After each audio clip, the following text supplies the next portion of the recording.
Bonjour à tous, bienvenue sur Crypto Signal. Aujourd'hui, on va faire une analyse du marché du travail aux États-Unis puisqu'on a eu des informations aujourd'hui, informations qui ont fait dumper un petit peu le marché. Donc voilà, on passe tout de suite en partage d'écran, on rentre dans le cœur du sujet. Vous le voyez aujourd'hui à 14h30, on a eu une info qui a fait dumper le prix. On a perdu à peu près quelque chose comme $500 sur cette news-là. Bougie baissière la plus importante depuis désormais un certain temps, en tout cas en horaire. La dernière, c'était autour du 27. Et globalement, on va se poser des questions sur justement le marché de l'emploi, toutes ces choses-là. Aujourd'hui, on va essayer d'analyser tout ça. La news, c'est laquelle? C'est tout simplement que en septembre, oui, le marché du travail se calme. Il a grossi de 263 000 offres d'emploi supplémentaires. Donc oui, il s'est un petit peu calmé, mais pas en dessous des expectations, des attentes, du consensus. Et surtout, on a une baisse du niveau de chômage qui était à 3,7% et qui arrive sur un plus bas historique de moitié de siècle, de 50 ans, avec 3,5%. Alors, on va analyser d'abord cette news vraiment en profondeur, on va dire, et puis ensuite, on va essayer de réfléchir au CPI qui a lieu dans 6 jours et à qu'est-ce que peut faire Powell en fonction de tout ça. On va essayer de pas trop blablater, on va tout simplement ici aller vers le cœur du sujet, et globalement, vous le voyez ici, le nombre de nouveaux emplois, les non-farm payrolls, qui est à 263, on avait 315 le mois dernier et 537 le mois d'avant. Et vous voyez que le consensus attendait 250 000. Donc c'est légèrement au-dessus du consensus, c'est plus ou moins d'ailleurs dans les prix, dans ce que nous disait le consensus. Donc là, de ce côté-là, on est plutôt dans les clous. Par contre, ce qui va pas, ce qui arrange pas le marché, c'est qu'on est à 3,7% de chômage le mois précédent, et ici, on descend à 3,5%. Donc plus de gens trouvent des emplois, et on a certes moins d'emplois créés, mais plus de gens qui arrivent à en trouver. Dans les 3,5% des gens qui étaient 3,7 qui étaient sans emploi, on a plus de gens ici qui ont trouvé un emploi ce mois-ci. Et globalement, Powell le dit, lui, son travail, c'est d'avoir à peu près moins de 4,4 de chômage, 4,1, 4,4, et en même temps d'avoir une inflation à 2%. Donc pour le moment, il peut se concentrer sur le fait, bien entendu, d'avoir une inflation à 2%, c'est-à-dire pratiquer potentiellement une nouvelle hausse des taux à 0,75. Et vous voyez que le marché, donc là on parle du 2 novembre, le marché est en train de pricer ça, effectivement, à 81%. On a 81% du marché qui pense que Powell va nous donner 0,75 à la prochaine hausse de taux qui sera désormais dans quasiment 3 semaines, un mois, et 18% seulement qui pensent qu'il va faire du 0,5. Pour le moment, je me place toujours dans la phase des 0,5, mais j'attendais, moi, un taux de chômage au moins équivalent à 3,7 et qui soit potentiellement en augmentation, autour des 3,7, 3,8, j'aurais bien aimé ça.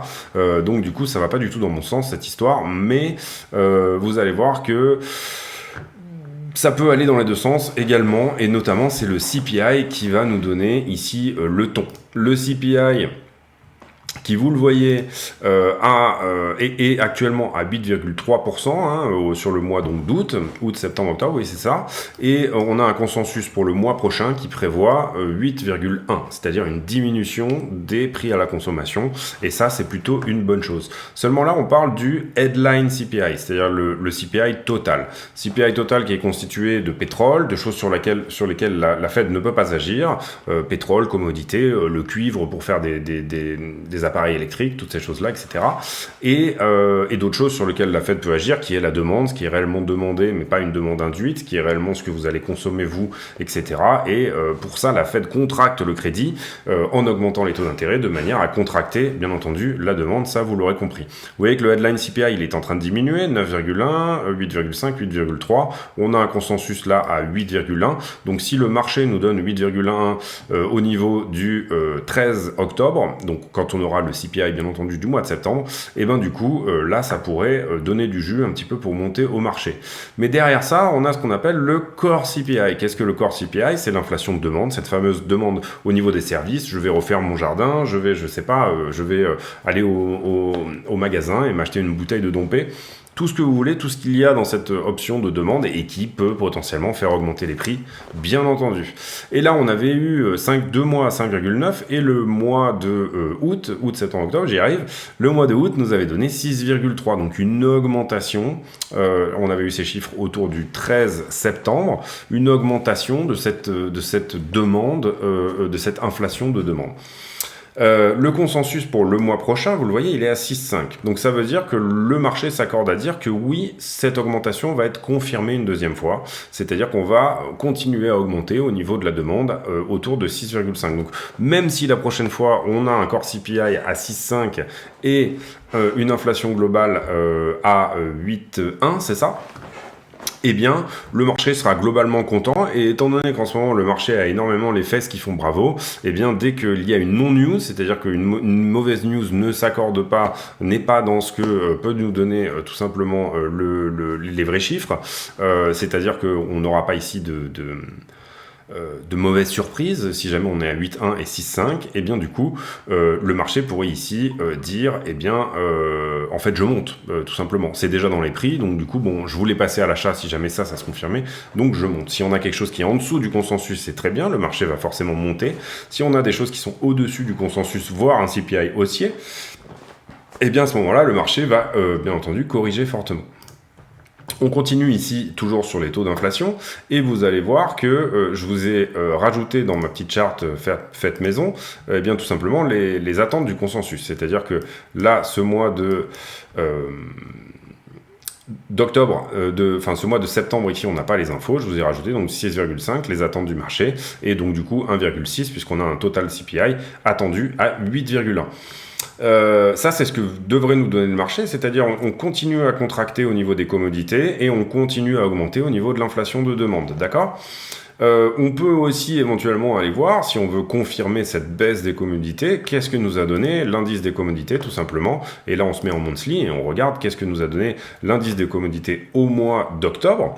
Auquel cas, je regarde le mois d'octobre ici, vous voyez qu'on fait un moins 8,74% sur le mois. Donc globalement, oui, on peut se dire que effectivement, ça a fortement corrigé en octobre, que donc du coup, effectivement, cet indice des commodités nous dit que, mettons qu'on arrondit à 10%, on avait une inflation à 2%, on aura 0,2 de moins, donc le marché nous donne 1,6, nous on dit 1,8. Voilà, avec un pétrole, je pense, qui avait dû pas mal corriger à ce moment-là également. On va le regarder ensemble.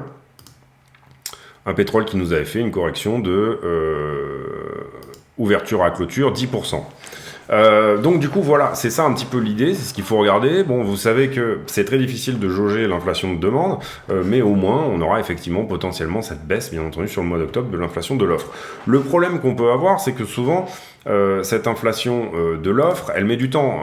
Quand le baril de pétrole diminue, vous n'avez pas tout de suite la répercussion des prix à la pompe. Parfois, vous avez une diminution du prix du baril, mais elle va se répercuter réellement que le mois suivant, et ainsi de suite. Mais là, même si on regarde le mois suivant, on est effectivement sur une correction. Donc on peut se dire, oui, dans la tendance, globalement, on avait fait moins 8 là sur le pétrole au mois de août, et du coup, au mois de août, au mois de juillet même, du coup, oui, on aura potentiellement encore une contraction des commodités, et donc on aura effectivement cette barre rouge qui va se réduire. Malheureusement, c'est pas là-dessus que la Fed peut agir, et malheureusement également, vous le voyez, ce mois-ci, attention, parce que tout ça est en train de repartir. Alors on n'est pas encore à la fin du mois, on n'est que le 7, là, en octobre, donc, mais ne serait-ce que sur les 7 premiers jours, ce que je veux dire par là, c'est qu'il est tout à fait possible que le marché nous donne une hausse sur la première semaine, hop, comme ceci, et puis finalement, ensuite, on dégringole, et on vient à peu près par là. C'est tout à fait possible, enfin, sur l'indice du pétrole, j'entends, et des commodités. Mais pour l'instant, sur la première semaine d'octobre, on est fortement haussier sur le pétrole et on est fortement haussier sur les commodités. Donc attention à ça, ça veut dire que même si on a un bon CPI sur le mois de septembre, je vais y arriver, sur le mois de septembre, si on a un bon CPI sur le mois de septembre, peut-être que les commodités à l'inverse, donc un bon core CPI sur le mois de septembre, pourrait être annihilé par tout simplement une hausse des commodités. Donc du coup, à la pompe, vous payez plus cher et ainsi de suite. Et puis dans les produits, vous avez une partie qui est vouée au transport et que vous payez plus cher aussi. Voilà, c'était donc cette petite aparté ici sur l'inflation en particulier. On a 9 minutes, donc on va essayer d'avancer un peu plus vite. Et en l'occurrence ici, qu'est-ce que ça nous donne sur le prix ? Vous l'avez vu, une assez forte correction. Et on revient finalement visiter le support des 18.4, 18.5, le support violet que vous voyez ici sur la droite. On revient également en bas du flag, c'est-à-dire vous voyez le flag là il est en vert. On revient un petit peu vers le bas du flag ici et effectivement on est sur support là ici à l'instant T. Est-ce que ce support va tenir? C'est une bonne question. C'est un support qui a quand même fait ses preuves par le passé, en tout cas en daily. Voilà, vous voyez on a eu du mal à clôturer dessus, etc. Voilà, c'est quand même un support assez important. Le vrai support pour moi il est au 18.7 ici où là vraiment on a eu des forts stops au niveau des baisses de prix et puis bien évidemment cette droite jaune également qu'il nous faudra bien entendu passer également. Est-ce que dans ces moments-là, il faut suivre la première intention du prix, c'est-à-dire que quand vous regardez les news ici, et admettons qu'ici on ravale et qu'on reprenne tout ça, généralement la première intention est souvent la bonne. Sur ce type de news, quand vous tradez une news comme ça, vous verrez que la première intention que vous voyez qui est baissière est souvent relativement la bonne. Donc là pour le coup, si on ravale tout, on a quand même des chances au final de revenir à ce niveau-là. Globalement, qu'est-ce qu'on annihile là? C'est toutes les bonnes news au niveau du marché de l'emploi où on voyait des réductions. On voyait pas mal d'informations comme quoi le marché de l'emploi était effectivement en train de se calmer. On voyait pas mal d'informations aussi comme quoi la Fed pouvait potentiellement pivoter. On avait d'ailleurs de plus en plus de gens qui pensaient que Powell allait nous donner du 0,5. Pour moi, on aura cette information-là, on l'aura au prochain CPI. Donc voilà, 13 octobre, vous le voyez, c'est noté sur mon graphe, le 13 octobre, le CPI qui sort et ça sera à 14h30. Voilà, sur Ether, même chose, on revient visiter un support autour des 1003. Alors Ether corrige un petit peu moins, on aurait pu s'attendre ici, on pourrait s'attendre du moins à ce que Ether revienne aux 1265, si jamais il devait annihiler cette news des bonnes nouvelles au niveau de l'emploi. Vous comprenez qu'ici sur le mois de septembre, on est en train de corriger ça, et c'est d'ailleurs ce que je pense que nous font les actions d'une manière générale, avec, vous le voyez, cette ouverture en gap baissier. Alors on vient fermer le gap précédent, mais on en ouvre un autre, donc en gap baissier ici. Là, le marché qui dévisse, qui va probablement revenir tester les 3618 sur le SP500, sur le Nasdaq, même chose, ouverture en gap baissier, vous voyez que j'ai noté ce gap également, et on diminue aussi. On va maintenant aller faire les news, on va passer assez rapidement, vous le voyez ici donc cette info, la Binance, la Smart Chain qui a eu un bridge qui s'est fait attaquer sur la Binance Smart Chain avec un hack de 100 millions de dollars. Donc hack assez important quand même. Ça a du coup obligé la Binance Smart Chain à s'arrêter et là finalement tout est reparti comme avant, etc. Donc je pense qu'ils vont ici chercher d'où ça vient, comment a pu être fait tout simplement ce hack. Visiblement les bridges qui sont quand même une partie assez fragile au niveau des hacks. On a eu beaucoup de gros hacks qui ont été faits au travers de Bridge ces derniers temps. Notamment, il y avait Ronin, le Ronin Bridge, et puis il y avait sur Harmony aussi, où il y avait eu un gros hack. Donc voilà, ça, vous comprenez ici que autant les blockchains ont l'air plutôt solides, autant les hacks sont assez fréquents sur les bridges. Ici, Cardano plus 100 smart contracts en 2 semaines, alors que on a fait cet upgrade du Vacil Hard Fork. Alors moi, je suis très bull sur le Vacil Hard Fork sur Cardano. Qui a été fait donc au 22 septembre et je suis très boule là-dessus parce que déjà Cardano va aller plus vite, ça va être moins cher, donc bien évidemment on peut pas nier c'est la diminution des frais de transaction et l'augmentation de la scalabilité et vous le voyez, de plus en plus de scripts parce que ce hard fork a aussi pour avantage de tout simplement rendre Cardano plus développeur friendly, plus facile à développer, avec notamment des possibilités de test, je crois, qui sont beaucoup plus importantes que ce qu'on pouvait faire avant sur Cardano. Cardano était un petit peu, les développeurs y étaient un petit peu allergiques parce que c'est très sûr mais assez compliqué à programmer, et visiblement là en ce moment, depuis le hard fork, c'est beaucoup plus simple. Ici, rien d'incroyable sur Finbold. Sur ici le U qui banne les crypto-services pour les Russes dans des nouvelles sanctions par rapport à l'escalade russe. Je vais refaire un point sur la guerre en Ukraine, je pense, dans cette semaine, là, peut-être ce week-end. Et puis, voilà, alors je sais pas trop comment ils vont faire pour ça, mais c'est comme les gens qui disent on va banner va banner Bitcoin ou ce genre de choses. C'est quelque chose, à ce moment-là, il faudrait fermer Internet. Mais voilà, mais en gros, c'est un joli effet d'annonce. Ici, vous le voyez, on est encore bien entendu sur le calendrier économique. Qu'est-ce qu'on aura lundi? Pas grand-chose. Columbus Day Holiday, donc le 10. Les expectations de la Fed, les attentes de la Fed à 5 ans, ça peut être intéressant de jeter au moins un coup d'œil. Ici le PPI, donc le Producer Price Index, les minutes de la Fed, tiens, c'est intéressant, mercredi. Donc ça veut dire qu'en fait on va nous sortir toutes les retranscriptions écrites du meeting qui avait eu lieu, le dernier, je sais plus exactement quand il était, c'était vers la fin septembre je crois, ou 0,75, on avait monté de 0,75. Et bien entendu, ça c'est pour jeudi, tout ce qui est Consumer Price Index, et tout ça, le core CPI, très important, et ça vous l'aurez compris, ça va être vraiment une news qu'on va suivre probablement ensemble. Alors moi mardi 14h30, j'ai une opération des yeux à 10h40 mardi, donc si j'arrive à voir quelque chose, je pourrais peut-être vous faire une vidéo là-dessus, j'espère que ça sera le cas. Et non, on est jeudi, non c'est bon, donc du coup jeudi ça sera bon. Et du coup, les minutes de la Fed, assez important aussi, on pourra y voir. Parfois, ça a fait dumper le prix, cette histoire, parce que tout simplement, le marché n'avait pas vu que les gens avaient discuté pendant ces meetings, effectivement, d'augmenter plus les taux que ce qu'il avait été annoncé au final. Et donc là, du coup, il pourrait y avoir, soit d'un côté, ils ont parlé de 0,5 et finalement, ils ont fait 0,75. Donc ça peut être plutôt intéressant pour le marché de dire, ils ont quand même envisagé le 0,5 à un moment donné. Ou à l'inverse, peut-être qu'ils ont envisagé le 1% et que du coup, ils se sont résignés à faire du 0,75 au final.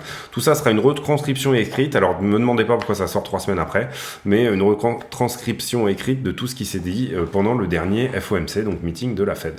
On continue ici sur toujours Market Watch avec toujours des infos sur le marché de l'emploi, donc là on va passer directement au sentiment. Le carnet d'ordre avec, vous le voyez, on a pris une grosse zone d'achat là dans cette descente, et puis le prix qui latéralise ici, une fois qu'on a pris quand même une bonne partie des liquidités. On le voyait ici d'ailleurs sur la map, la heatmap là en 12 heures, il y avait, vous le voyez, une zone là assez importante à venir prendre au 19,4, on en avait déjà parlé. On avait parlé des 19,4 comme étant potentiellement un point à venir chercher. Et du coup, sur Bitcoin, je vous ai déjà fait, alors là on est sur Ether, mais je vous ai déjà fait les niveaux, comme ça ça passe un petit peu plus vite pour vous. Avec les perfs sur Bitcoin qui en gros sur Bitcoin on a nettoyé dans les deux sens, on a tellement nettoyé dans les deux sens et on a tellement nettoyé du long que finalement vous le voyez, on a juste créé ce petit point de short là, mais en l'occurrence on est en train de travailler là probablement celui-ci au 19,3, quelque chose comme ça. Oui c'est ça, 19,3, et on aura encore un gros point éventuellement à prendre au 19 tout pile. Si on regarde l'Open Interest, et c'est ça qui va être intéressant, voilà, on va se mettre comme ça. Par rapport à cette forte augmentation, finalement, vous le voyez qu'on est, donc le prix est le même que celui où on était là, et pourtant l'Open Interest ne s'est pas énormément déprécié, d'accord? Donc ça veut dire deux choses. Ça veut dire déjà qu'on a du shorter au-dessus, puisque vous voyez des contrats qui sont ouverts en short et qui donc du coup là n'ont pas été nettoyés. Donc ça veut dire que oui, il y a du monde au-dessus, et ça veut dire aussi qu'on a des gens en longue qui ont potentiellement des prix de liquidation plus bas ou des stop-loss plus bas, d'accord? Leurs contrats ne se sont pas fermés. Donc ça veut dire deux choses, ça veut dire que peut-être qu'il faudra revenir à ce niveau de prix des 19 000 pour annihiler tout ce mouvement d'open interest, et c'est ce que le marché va tenter de faire. Les market makers ici sont des gens qui ont joué contre vous. Quand vous prenez un contrat, il y a quelqu'un qui le joue contre vous, moyennant de l'argent, il est payé pour apporter de la liquidité sur le marché, et puis ensuite il attend le bon moment pour dumper le prix et venir vous cueillir tout simplement sur ces mouvements-là. Donc voilà, pour ceux qui n'ont pas fermé ici leur mouvement, et vous voyez qu'il y a beaucoup de gens ici qui n'ont pas fermé, qui ne croient pas dans cette baisse, et qui pour le moment n'ont pas fermé, et bien en l'occurrence, vous voyez que ça se voit très bien sur l'Open Interest, là on est au prix équivalent, le même prix que celui où on était là, et pourtant on a plus, donc 6 milliards vers 80, on a 820 millions d'euros de plus d'open interest. Donc ça, c'est des gens qui sont au-dessus et c'est des gens qui sont plus bas, ok? Mais à prix équivalent, d'accord? Donc un regain d'intérêt au niveau de l'open interest sur Bitcoin, moi je suis pas contre, bien évidemment, mais il faut aussi en même temps, si on veut que ça monte, en tout cas qu'il y ait de la FOMO à l'achat au spot. Et ça, vous voyez que pour le moment c'est pas trop mal, hein. Je trouve que le CVD c'est pas trop écroulé sur cette news, donc là je suppose qu'il est 14h sur cette news là, oui c'est ça. c'est pas énorme. Bon, là, évidemment, si on regarde que ces bougies-là, oui, c'est sûr. Mais si on regarde globalement la figure d'ensemble, la dernière structure, je trouve que le CVD ne s'est pas trop écroulé. Et pourtant, vous le voyez, assez peu d'open interest de corriger. Donc ça, c'est intéressant à regarder. Ensuite, on va regarder ETH. ETH, USDT. PERP. Voilà, alors sur ETH, même chose, sauf qu'on a, là pour le coup, on a pris un petit peu de shorter pardon, en haut, donc ça c'est plutôt bien. Et au niveau de l'open interest, par contre, on a beaucoup plus nettoyé sur ETH, vous le voyez. Même prix ici, donc on est, si on prend par exemple le mouvement, ah oui, là on pourrait le prendre à partir de là, remarquez, oui, si on était en bas de ça, ouais, on a quand même ici 4,59 pour 4,38, oui, 200 millions. Donc beaucoup plus d'open interest ici à venir nettoyer sur Bitcoin que sur Ethereum. Si on regarde les positions réellement, on va faire un run pour avoir quelque chose d'un petit peu plus dernier. Donc si on regarde d'une manière un peu plus graphique cette histoire, vous le voyez ici, on a un gros long qui s'est ouvert et en face deux gros shorts, d'ailleurs encore un gros short. Donc ça pourrait nous retourner le prix vers le haut. Vous le voyez ici d'ailleurs que la quantité de shorters est plus importante sur les 5 derniers jours que la quantité de longueur en termes de liquidité au-dessus. Ça pourrait vraiment nous retourner ici le prix vers le haut. Et comme je vous le disais tout à l'heure, la première intention c'est toujours la bonne. Là on va nettoyer potentiellement tous ceux qui sont rentrés un peu tard sur cette histoire et venir les cueillir. Donc là en l'occurrence 20,5 comme target haussière. Avant on pourrait quand même s'occuper des longues à 19, c'est une possibilité. Néanmoins cette grosse position ici va avoir tendance à faire retourner le prix. On parle d'une position ici à 250 millions leveragée. Et sur Ether c'est exactement la même histoire, c'est-à-dire qu'on a une plus grosse position qui s'ouvre, voire deux en même temps. Vous le voyez là, il y a deux grosses positions, il y en a une à 100 millions et une à 115 millions. Qui s'ouvre en même temps, avec potentiel prix au 1004 et potentiel prix ici au 1267. Donc on va rester dans cette fourchette de 1260-1400 sur Ethereum et 19 000, peut-être même qu'on a trouvé ici un plus bas autour des 19,2, 19 000 vers 20 500 sur BTC. 24, c'est le range actuel, on va dire. En tout cas, c'est là que tout le monde se place et malheureusement un peu tard. Donc des gens qui interviennent ici un peu en milieu de range. Donc du coup, on vient assez facilement les nettoyer en faisant du ping-pong. Voilà, je crois qu'on a fait le tour de l'histoire ici. J'espère que cette vidéo vous a plu. Voilà, la perte des 19,4 sur Bitcoin, je parle d'une perte réelle, hein, c'est-à-dire potentiellement ici une clôture daily ou ce genre de choses. Vous voyez ici qu'on a bien annihilé le mouvement précédent. Si vraiment on voulait annihiler tout le mouvement, c'est-à-dire péter, on avait eu ici des news sur le marché de l'emploi qui étaient plutôt bonnes pour les actifs boursiers. Si on devait annihiler tout ça, on reviendra au 19. Vous voyez, c'était ces deux bougies-là. Et donc, si on enlève cette news, on l'enlève du tiroir, à ce moment-là, le prix revient au même endroit. Ça devient plutôt logique. Et sur Ethereum, même chose, c'est-à-dire si on vient annihiler cette news, à ce moment-là, on redescend à un prix de 1277. Là, ce qu'on voit sur le marché, c'est plus ou moins des liquidités au-dessus qui se sont créées. Donc ça peut en tout cas nous faire dire que les market makers pourraient ne pas laisser faire ça. C'est-à-dire on vient potentiellement retoucher ce support puisqu'on a encore de la liquidité à nettoyer dans ce sens-là. Et ensuite, on repart dans l'autre sens de manière à péter du shorter. Voilà, c'est ça l'histoire. Voilà, j'espère que cette vidéo vous a plu. Si c'est le cas, n'hésitez pas à laisser un pouce bleu. Nous, ce qu'on veut, bien entendu, c'est éventuellement nettoyer en bas et avoir un fort mouvement vers le haut dont personne ne croit, qui serait potentiellement un short squeeze, par exemple, au départ, dont personne ne croit, donc du coup, ça oblige les gens à racheter encore plus haut. Et voilà, avoir quelque chose qui s'auto-nourrit un petit peu dans ce sens-là. Donc, on veut aussi de la bonne news, bien évidemment, et on veut, on veut de la bonne news, mais on veut quand même un nettoyage avant, on veut pouvoir avoir nettoyé tout ça. Le marché repartira certainement pas sur de la bonne news d'ailleurs pour moi. Pour moi, le marché repartira quand personne ne s'y attend et un petit peu en sous-main. La question étant, est-ce que tout ceci est une période d'accumulation ou une période de distribution? Pour certains, je pense que c'est un peu des deux, toute cette phase-là, si vous voulez. Je pense quand même qu'on est plus sur de l'accumulation, bien évidemment, et je pense qu'il y en a d'autres qui en profitent quand même pour distribuer.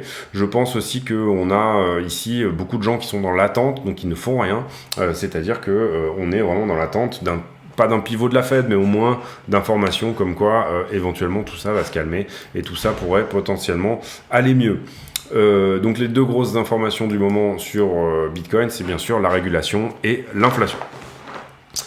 Donc j'espère que cette vidéo, je vais m'arrêter de parler, j'espère que cette vidéo vous a plu, que vous reviendrez nous voir éventuellement dans le futur. Si c'est le cas et si cette vidéo vous a plu, n'hésitez pas à nous rejoindre sur le Discord dont le lien est en description de la vidéo.